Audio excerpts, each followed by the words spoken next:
Hello, Kennedale. It's Jeff Navarro's Kennedale News, and I'm just out here on location with candidate Dr. Bichel, excuse me, and I just wanted to get him another chance to finish what he had said during the interview, the disaster with the IT we have. So let me just include this in him. All right, and here we have Dr. Bichel. How you doing, Dr. Bichel? Good, Jeff. How are you doing? I'm doing good. I apologize about the IT problems we had the other day. Either it was you or me, or we'll just blame AT&T, okay? Because I love blaming AT&T. Things happen, so Yeah, we I get know it. my neighborhood, your neighborhood, and neighborhoods just north of us. All of us only have the choice of AT&T, and T, and it's not very fast. So a lot of No, issues I comes have from that. Spectrum. You have I Spectrum? have Spectrum. I'm so jealous. We're trying to get Spectrum. You don't have Spectrum. No, we don't, but we've convinced Spectrum to actually to come over and do the whole Well, don't neighborhood. feel too jealous. I'm jealous. They're Trust all me. pretty much one and the I, same. I had Spectrum at the old house, and it's like it's heartbreaking that I don't have it at the new house. Really, I mean, as an IT guy, as an IT guy, we need the bandwidth. Well, I have to have the bandwidth. AT&T drove me off my BlackBerry Yeah, because they quit supporting it, and I was forced to get an Apple phone, which I don't like and didn't want. sure. Any IT guy doesn't like Apple. Right. So I'm with you on the AT&T. Okay, so we did manage to answer most of those questions. There's a few left over. One of the ones that I had asked was the future. What does the next decade look like in Kennedale ISD as far as post COVID, and just as an IT perspective, how do you see the school system in general across the United States 10 years from now, 2030? Well, Jeff, and I've posted this on my site already, just trying to stay ahead of it, right? But I took your question as inspiration. When you look at COVID, I think I've been arguing all along that there is a silver lining to this. As bad as the disease factor was in terms of what it's done for education and the way it's called attention to different things, I think has been really important.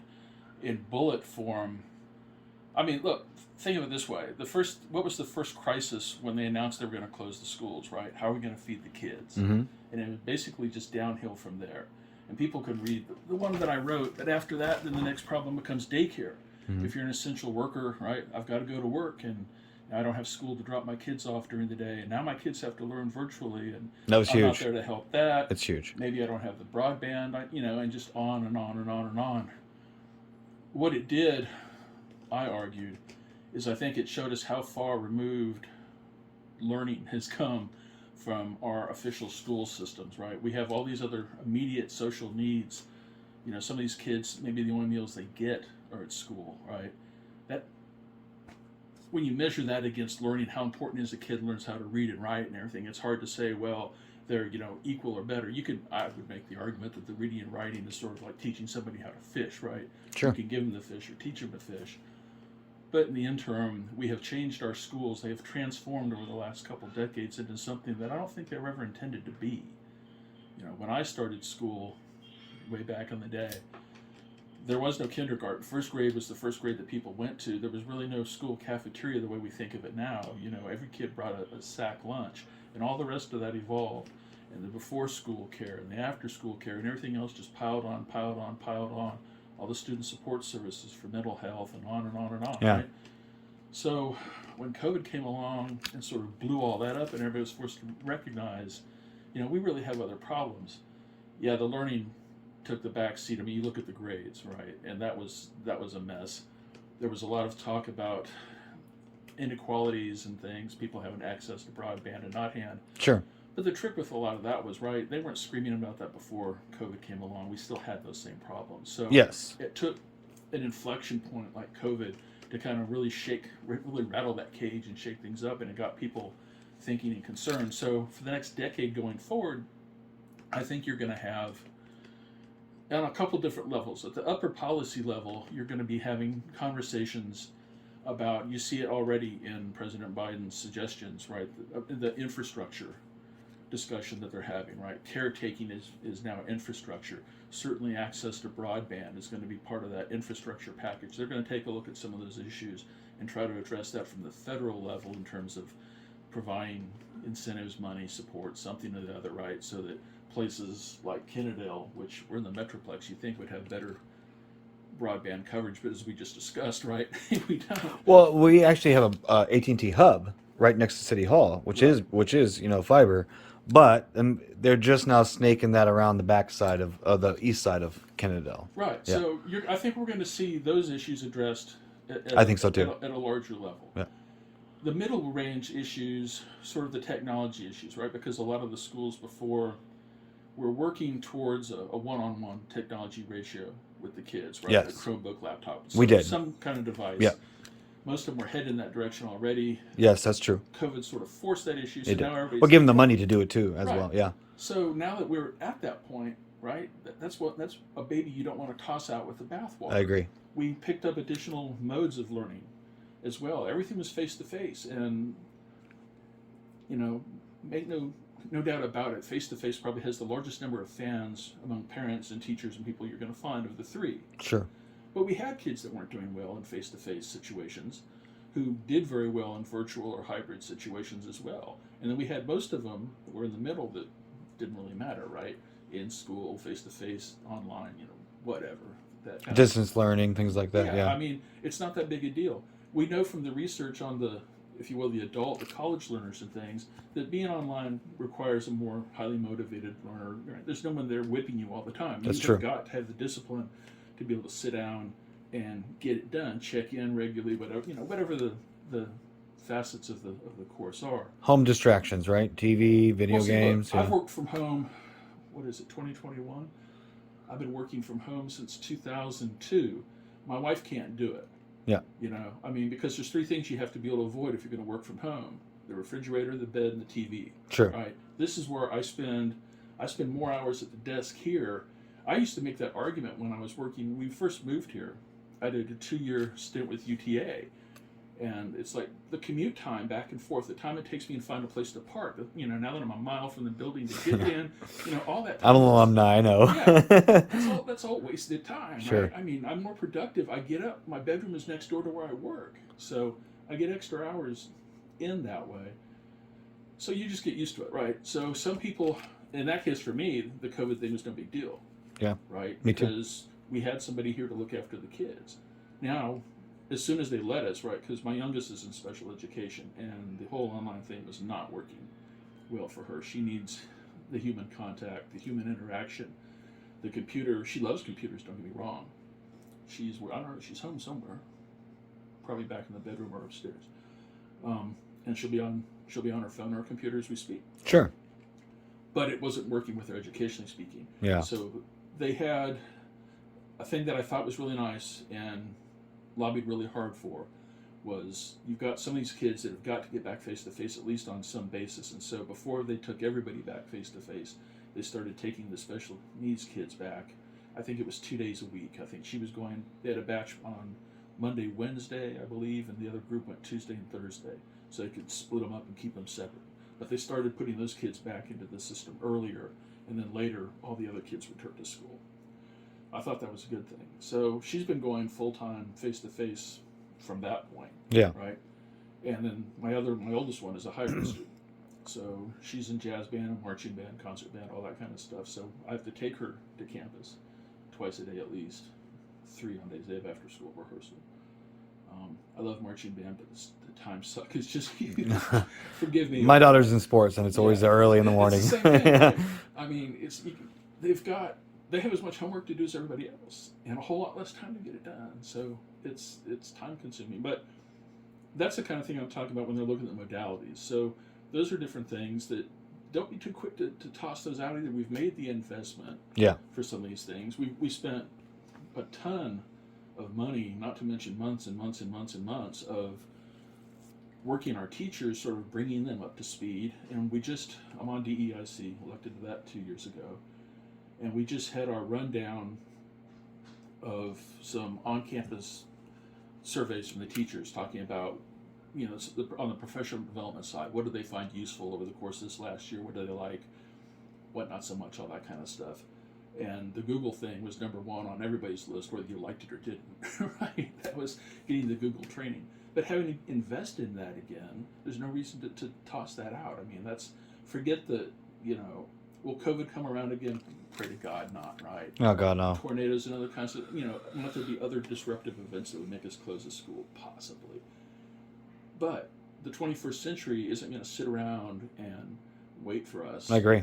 This whole time. It keeps moving. I mean, look. Wait, no, it's not going to wait for budgets. Oh, well, that too. I mean, that's the last piece of the puzzle is we get to the money from the state. Personally, as an instructor, my favorite piece of instructional technology, and I've been had my hands on all of them, is a box of colored chalk.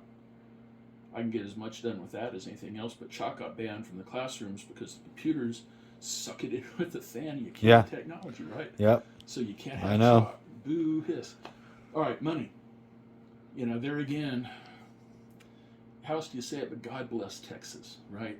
We are a state that sure knows how to. It's the biggest shell game I've ever seen in terms of money. Feds give us billions of dollars to use for the schools. And the state's like, hey, that's really great. We won't spend that now. That'll cover what we were going to spend, and we'll just give you what you were going to get anyway, right? TA. I don't know. I haven't seen a report from the district on sort of what our total expenditures have been on COVID-related things. By the time you add all that up, right, all the, what do they call it, PPL? All the plexiglass, all the gloves, all the masks, all the different training, all the hand sanitizer. I don't know if they've made any additions to our air filtration systems. All of that, right? The stuff for the buses, everything.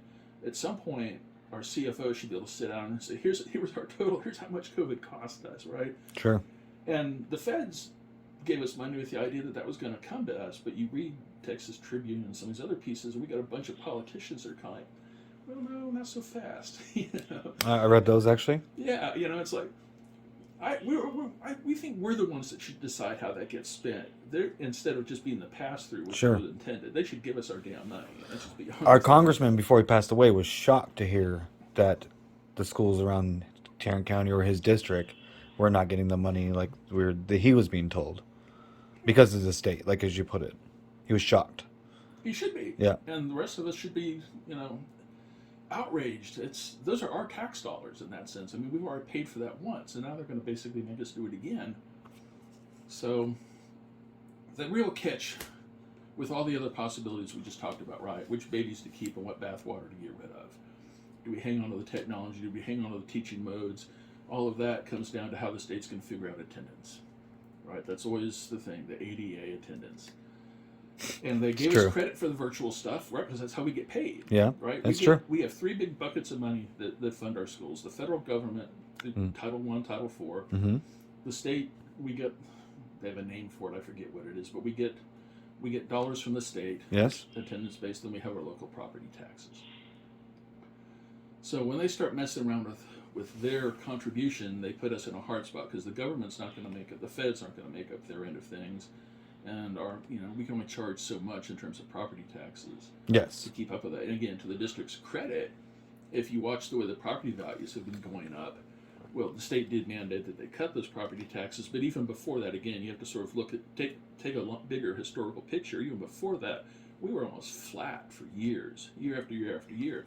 Don't have to raise it because the property tax increase is doing that for you. Right? Yes, it was. They were still we're making more money every year, but we didn't have to touch the tax rate. So it's true. Smart move for them, right? It certainly makes them popular in that regard. But we want our share of those dollars because we need our share of those dollars. Yes. Right? We've got a big, maybe this is just the way we transition into that. We've got a big dollar project coming up, and that's what to do with the growth of our city, the expansion of our schools, and how that's going to play out. Yeah. Right? Using that same ADA information, TEA had a projection. Again, this is something I've published previously, because we're trying to get an idea. I'm trying to wrap my head around what the expansion looks like. We have a report from UTA that basically, even though the report says in 5 years you're going to have to build yourself another elementary school, but the numbers they use basically hold constant. Right? This is based on fertility. They don't make any mention of the housing development, the apartment complexes, none of that. The migration. Right. Yeah. There's none of that included. So we know their numbers are wrong, right? They're going to be short. There's going to be more kids. And then TEA comes up with this projection where we lose 250, 300 or so kids over that same, between now and like 2023 or whatever however far out the That's the one that came out like 2 years ago or so, a year ago, half ago.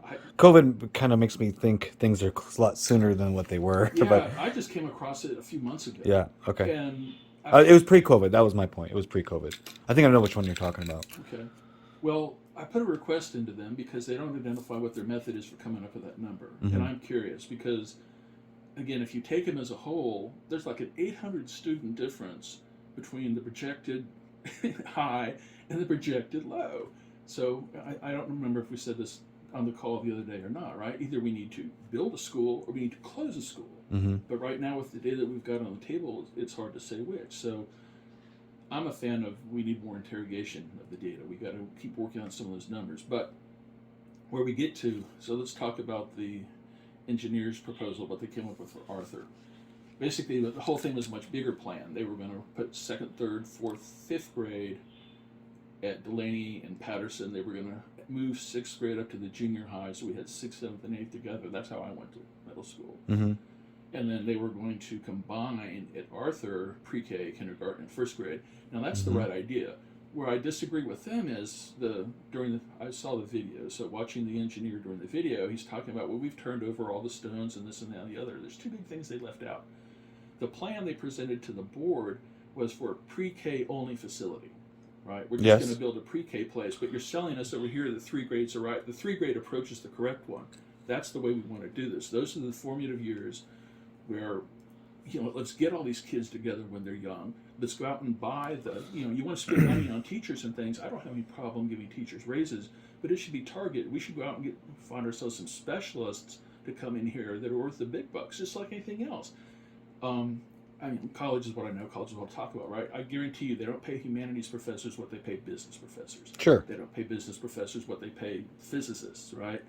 Or political scientists, for that matter. Okay, depending where you are, you have different kinds of value. The kind of people we need to come in here and solve our academic problem with our reading and writing levels and things like that are going to cost us more than the average teacher that would teach such things. I would make the argument, though, that it's worth it to make that investment, because making that investment at that level, being able to maximize every economy of scale that we have going for us within the district, whether it's spaces. Look, for the building itself, think how much material. When did they build Arthur? I heard about 40 years ago. Oh, yeah. They've upgraded. The 2-story part is newer, right? Yes. Okay. Think how much material science has changed during that point. How much more efficient windows are, different building materials, and Absolutely. all the rest of that, right? Yeah. If we're going to have to spend X amount of money to renovate an old building like that, which isn't going to give us another 40-year lifetime out of it, why not take that money and build us something that will, right? Something that's more current, up to date. I can guarantee you. Something that maybe doesn't have asbestos in the walls or something like that. Yes. Little things I like went to that. Bailey. I guarantee that school has asbestos in the walls. But the 2 years I spent with UTA, for instance, working with them, I did two main things with them during that period of time. I did just a boatload of baseline mapping, peer contests, looking at local peers, doing national peers, taking comparative faculty surveys between other schools in the state. It was all built around faculty and student technologies. I did a report with 5 of the biggest ISDs around here, the 5 main feeders, like Mansfield, Arlington, things like that, into UTA, and sat down and did interviews with all their people in terms of the expectations, put all out together. Sure. The second thing we did was we were trying to basically blow up the idea of what is a classroom. And so we had developed 4, 5, 6 different models, right? Some where everything's all rearrangeable.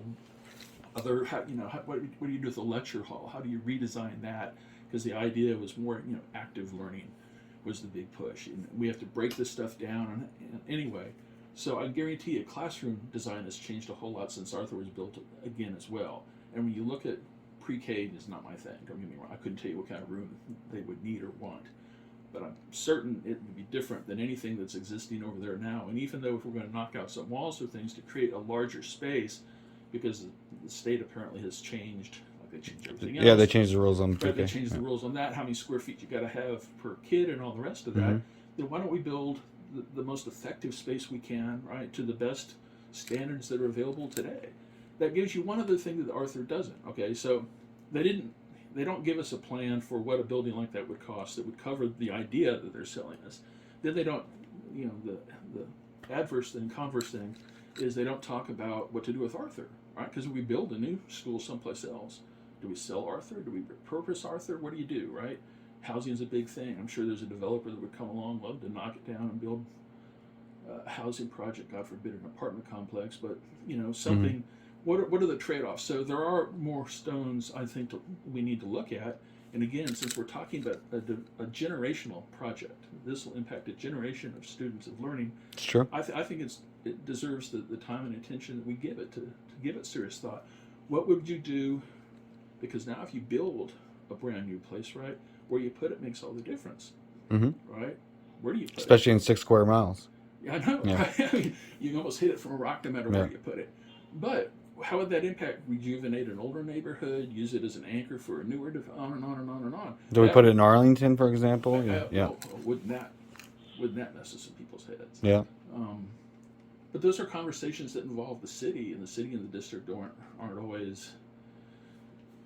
No, actually, I think that's one of the things they're working on. There was a discussion last night at City Hall about that. Yeah, I've been talking to Brian about that. He brought Yeah. that up that twice a year. I've been talking they just want to to get them superintendent about it as well. So together. yeah. Yeah, I mean, it just makes sense. Yeah, I believe the Chad wants to do is get even somebody who's a representative of school on something like the P&Z, so that way there's that internal discussion with the city and KISD. Is that something that you support as well? Just having somebody serve the board, that way there's the school district has a say with the city, and vice versa. The city will send somebody on the school district side, kind of thing. Yes, I do. I do support that. I mean, the last time Michael Strange ran, Mm-hmm. and I had to sit down with Michael, we were talking about similar kinds of things. And I was asking him in terms of the board members, how come we don't have board members as liaisons to all these standing committees that we've got out here, right? Exactly. Like DEIC and these other kinds of things. Because they would make the uptake of information back to the board would be a whole lot better if there was somebody who was basically dedicated to that cause. Yeah. Okay? Even if you're not a voting member, right, or a participating member, but at least you've got a contact so you can go to the meetings, you can hear the discussion, you see what's going on, you're looking at the documents as they get put together, right, that's as the sausage is being made, trust me, versus what gets put before you that you basically vote yes or no on. Yeah. And it might be too late by then. Anyways, for sort of like the apartment complex on the Arlington side of the Kennedale School District that they're talking about, this that Arlington approved, but the ISD would not necessarily had agreed with it, but they didn't care by then. Arlington doesn't care because it's just a small corner of their Right. body. But if they were part of the conversation from the beginning, they might have Kennedale ISD might have had a better input about The it. earlier you can get forces together like that, the better off you are. And there's no shortage of people that I know, right? You don't have to agree on everything to be able to sit down and talk with people. Sure. That has nothing to do with it. Sure. Right?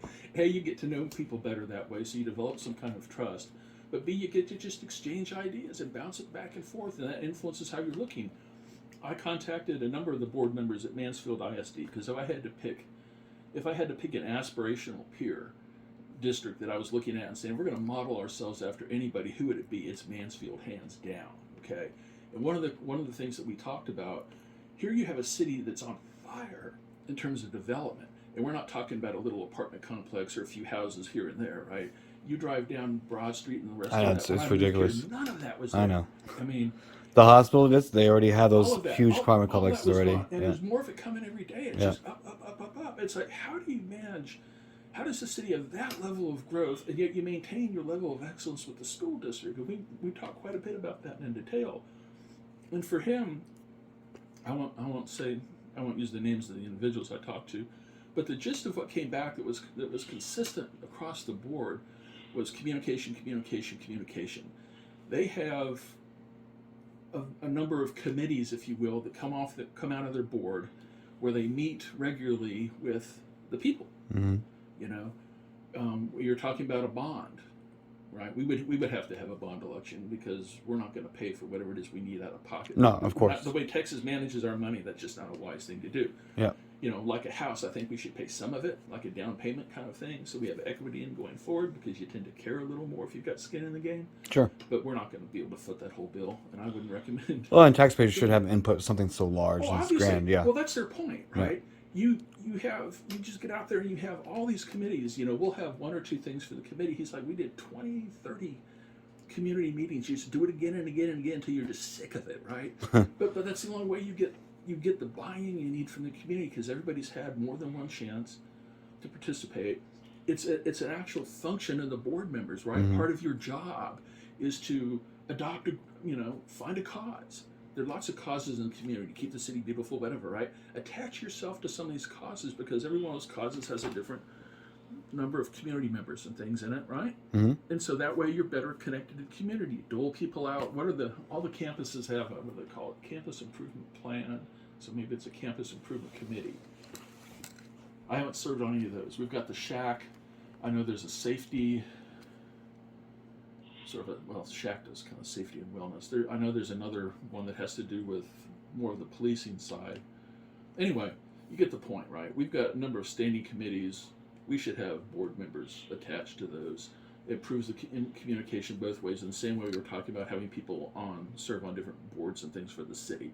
The more of that you can put in place, I think the easier it gets to sit down and get things done. Sure. Right? Because otherwise, we've got the district and the city basically shooting each other in the foot. Yeah, and it used to be really bad. Yeah, it's still bad. Yeah. That has to I don't think it's as bad as it was when I first started getting involved, which was about 12 years ago now. So it was pretty bad back then, the communication. It's one of the things that I've been slowly trying to work on over the past decade is better communication between both.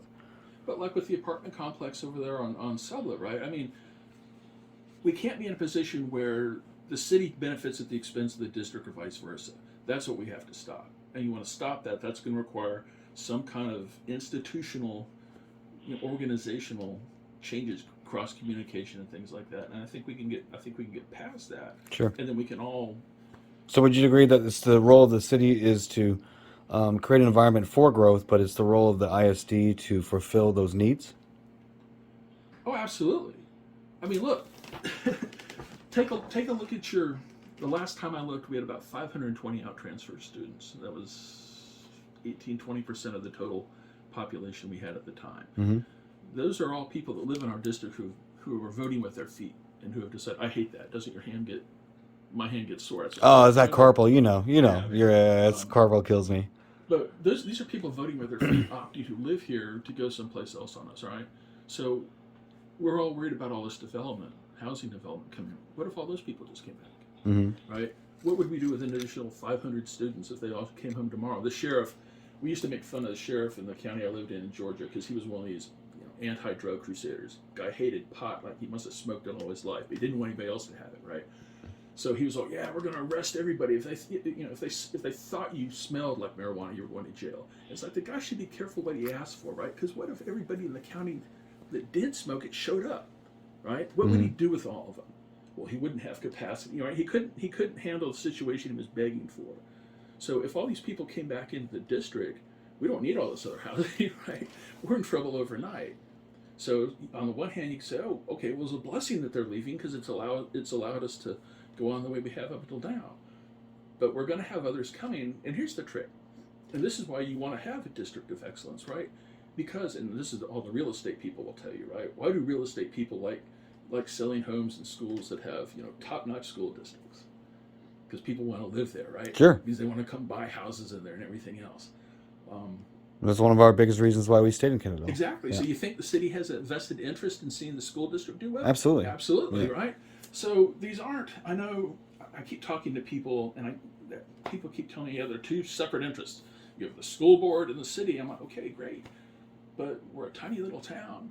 One of our biggest strengths is being small. We're agile. We don't have mountains and mountains of bureaucracy and layers and layers and layers of or just money just lying around because we have a Cowboy Stadium, right? So, we have to do better with what we've got, and we can be more agile. We can be faster. We can respond to things problems in ways that larger cities can't, right? Because it just takes longer to slog through the process.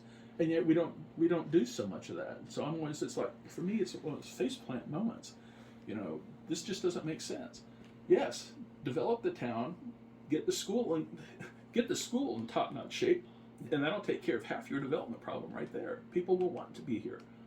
Turn that early childhood learning center into a magnet. That, I think, in one of the questions I don't remember if it was mine or not, what's the thing we're going to want 5 years from now that we don't have now? For me, it's that reading program. Hands down. It's, you can spell excellence a lot of different ways in a lot of different languages, but when half your kids can't read and even fewer are writing on grade level, for me, there's no way to fit that into that word. And that's a problem. It's one we can solve. And that's the thing. When you've got other people, what's the region look like, or the state or the nation, right? None of the kids can read anymore. And I'll tell you what, because you'll all have to hold a gun to the head of the teenager to get her to pick up a book, right? Yeah, But she'll be, I'm running the same not thing. a book, not a book. Don't You make better me put it read a on book. YouTube. You want to give it to them. Yeah. Put it on TikTok.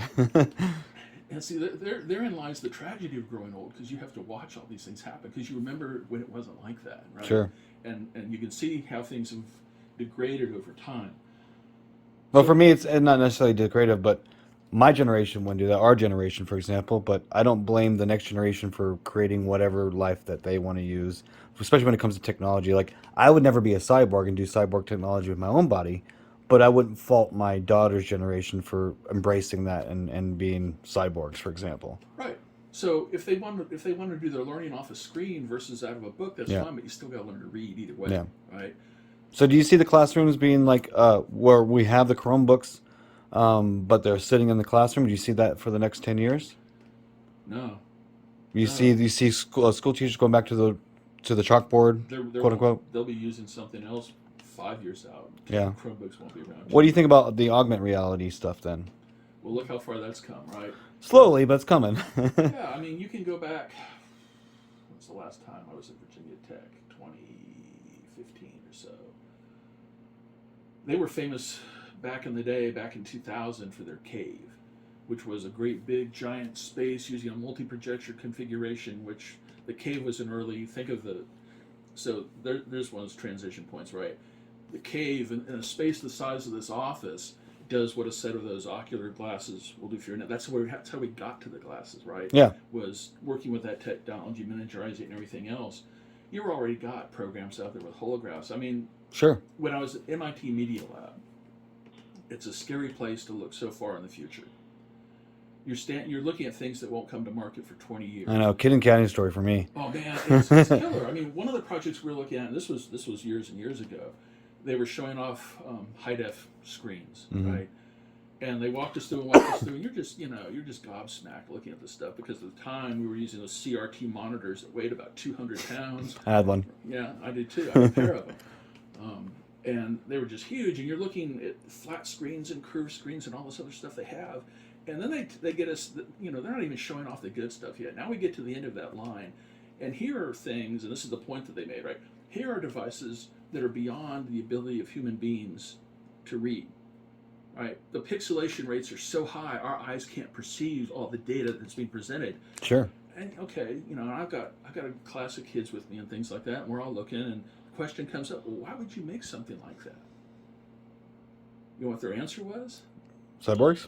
AI? They're not making it for us. Yeah, They're AI. making it for computers. Yeah. Right? This is going to be a visual interface, that a technology that hadn't been developed yet at that time is going to use, because the computer's ability to suck in information and make sense of it outweighs our own.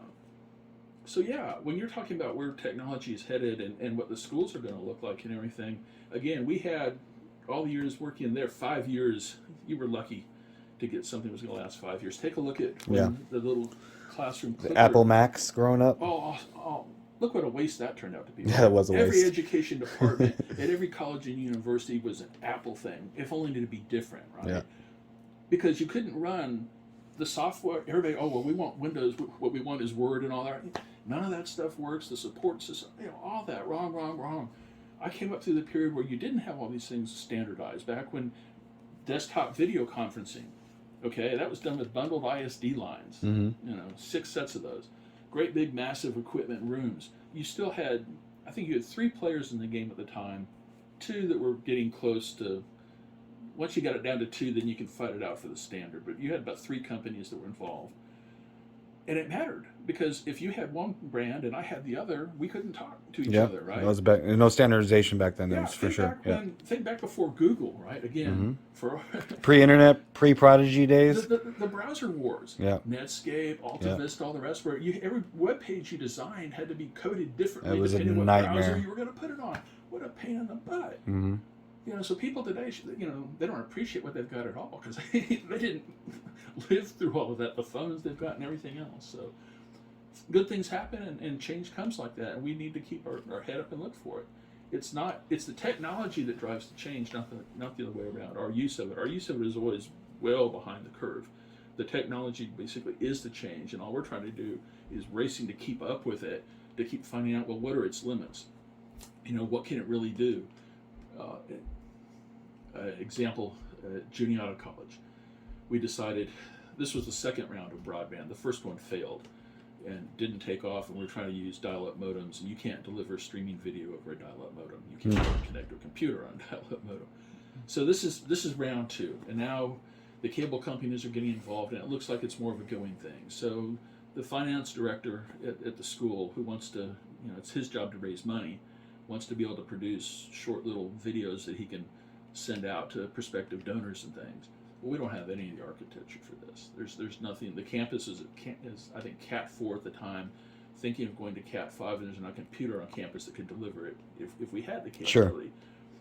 So it comes to my shop, and to basically resolve the problem. So we custom built 2 machines. We've got a company out of Philadelphia. The president of the company, his engineers drive down to the school, and every nut and bolt and wire in that thing was something, because the people around that table put it there. These things come, they're about yay tall when they finally get there. We paid at the time about $5,000 or so a piece for them. Quad processor, which today is nothing, right? Yeah, nothing. Yeah. That's a crappy gaming. Yeah, you can get 64 processors now. Yeah.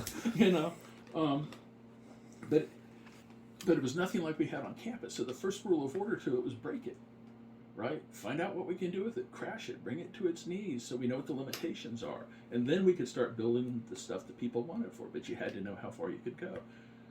By the time we finally figure out, as instructors, as teachers, as educators, right, how to really make use of phones for an educational purpose, aside from turning it into a mobile clicker now, right, where I used to have a separate device that ran off an infrared system. Yeah. Now it's just an app on my phone, and on and on. But all the other distractions and things that are built into here also make it problematic, because I don't have to be doing what you want me to be doing. I can be doing anything I damn well please, right? Yeah. So by the time we finally catch up with what we've got in hand and figure out how to, all the teachers, UTA was famous for this. Well, I want to be able to kill the signal so kids don't have, they can't use their phones, and this and that and the other. And you wouldn't believe the amount of time that gets spent people trying to figure out solutions to those problems.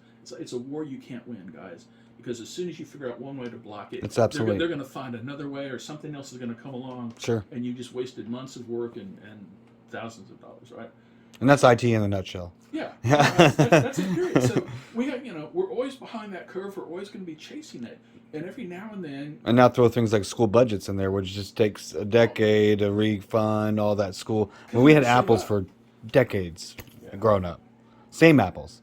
Yeah. Those cute little smooth. Yeah, the smooth, the Macintoshes. Different colors, and they were pretty to look at, kind of thing. But they were obsolete by the time I got to junior high. They were, I had already had an Apple, for a decade. They were way obsolete, and that was the issues that schools ran into. Great, we got these free computers basically through the government, but now how do we upgrade them?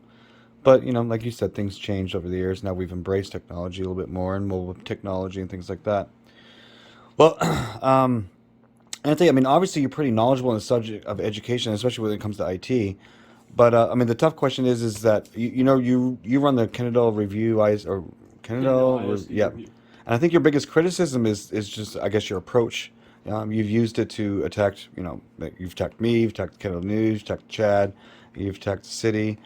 So what would you say about that kind of response, that people have been kind of turned off to that? What do you tell to those voters? I introduce a healthy dose of skepticism into my analysis. I'm a trained researcher. I do my homework, and having done that, once you've got your information, your data out there, you take it where you want to be. I think, just to walk back a little bit of what you're talking about, I'm critical of people where criticism is necessary, okay? The city, for instance, give you a recent example, remember the Safe Sidewalks project, right? That fell apart. Why? Lack of attentiveness. They didn't pay attention to it. Deadlines came and gone. People weren't really reading the products. If they'd read through the thing, we were never going to win it, because we weren't eligible on the scoring system. We weren't going to be able to score enough points to catch up or beat the other people we were competing with, right? That's worthy of being criticized, because that's a stupid mistake. That's something whoever was managing the project should have known. I have nothing else I'm going to say about G. G's a piece of work. My biggest beef, and pretty much most of my beefs with the board revolve around him and G, and it has to do more with they have all these rules and policies and regulations that are so important for everybody else, but they just, when it suits their own purposes and needs, they just, it doesn't matter. In any real profession, certainly the years I've spent higher education, which is, of all the different professions you can have, legal is probably up there the same kind of way. If you're talking about people that are very fixated on credentials, pieces like that, right? It's very heavily vetted, okay? So I've been on many search committees, and if you had somebody come in, and these are all headed by headhunters, you hired to come in because it's their job to go out, let them do the work, bring you the people. If you had somebody showed up and say, hey, it's my protege, it's my buddy, and he ends up being miraculously at the end, oh, well, and he's the best choice for you guys, that wouldn't have happened. Either the consulting firm would have dropped out, which more than likely they would have jettisoned the candidate, all right? Because it's just wrong, and I'll just leave it at that. My second thing that really put me off to Chad, he's one of the two highest paid people in town. He's now making $170,000 a year, and I don't know what George makes. Do you? Not off the top of my head because it changed on that last contract cycle. They're in the ballpark. Yeah. I'll bet George is probably somewhere around about 180. Mm-hmm. All right, but those are the two highest paid people in town. So I expect a certain return, ROI, if you will, if you're going to pay somebody that kind of money for something that they've got the skills and everything for it. Well, the first thing he did, any manager that's going to move and take any other job someplace else is always going to come in because they've got your style, the way you like things, the way you want to organize your shop, set up your reporting lines and all the rest of that. You're going to come in, sit down with your people. You're going to sit down with sort of your middle management, and of course you'll meet with the masses. It's what they call a listening tour. I would say more of a derogatory term for it, but anyway. So you go through those processes to sort it all out. Well, this guy shows up and we throw $5,000 back to TASB of all the organizations and have him come through and tell us how we should organize our schools. All right. If he doesn't have the gravitas to figure out how to organize his own shop, then I don't have a whole lot of faith in it downhill from there. And in TASB, my beef with them is simple. TASB is they're an association that promotes TASB's interests, right? They don't care about do you see TASB down here wringing their hands about our student learning outcomes? No, you don't. You see TASB collecting a lot of money from us for dues and other things over the course of the year. They have their uses. They keep up with the legal changes and things coming out of Austin, and somebody has to do that. So thankfully they're there, and we pay them good money for that. But beyond that, they don't care anything about us. And yet, the specter of TASB oversees too many of the local decisions that are made that have to do with, that impact our kids and the quality of education there. And so, again, it's one of those things you have to take things in a measured amount where they're useful, but consider the advice otherwise. So I don't have a problem with that.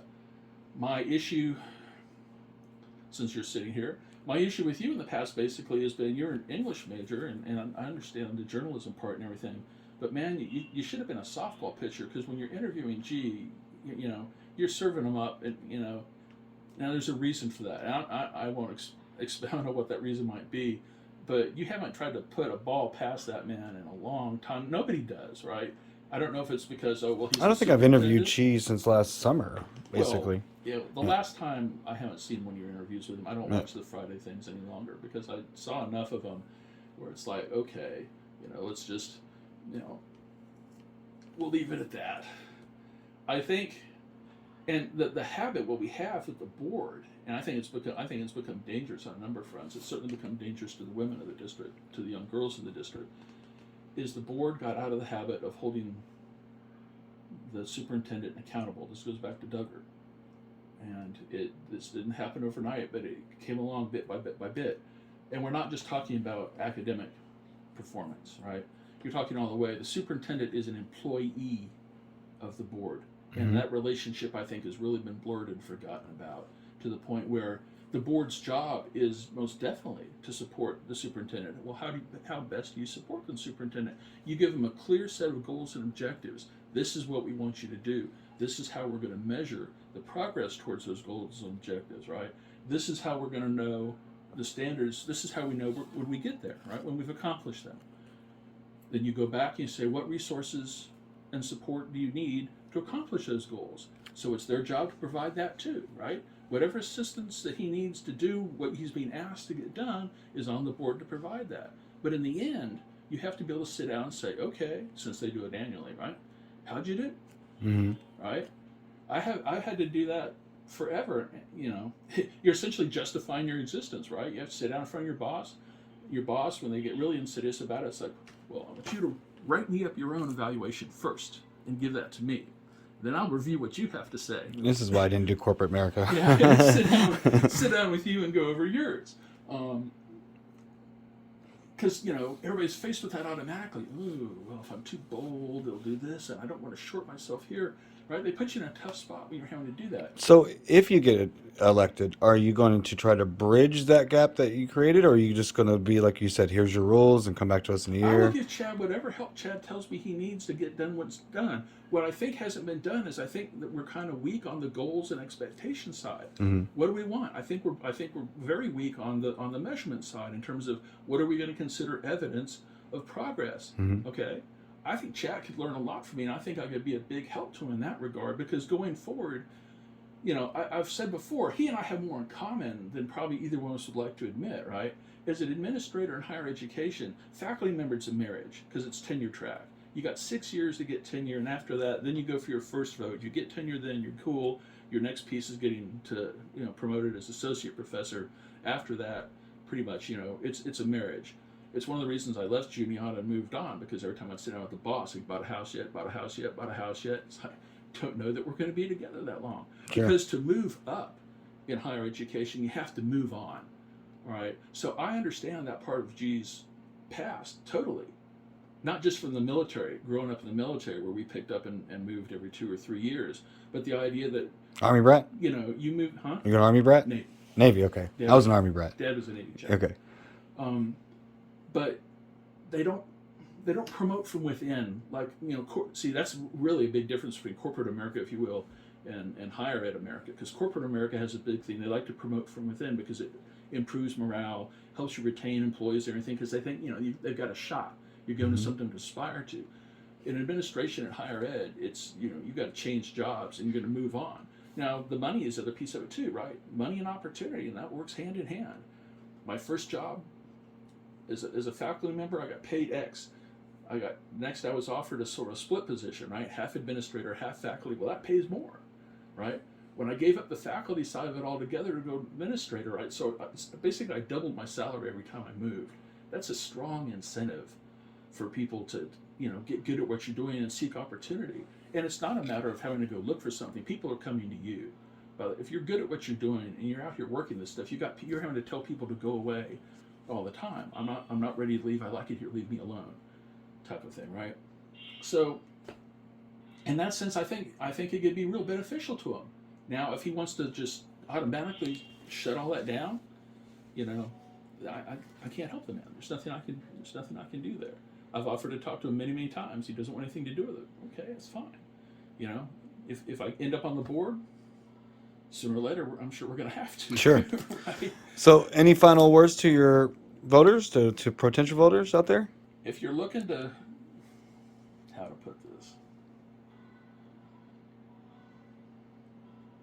If you're looking to square the circle that has become the board and square up the relationship between the board and the superintendent, help build the bridges and square away the relationship between the district and the city, and actually make some progress on some of these problems that have been nagging at us for years, even though they're our top priority, we haven't seemed to be able to make any progress against it, that I'm your guy.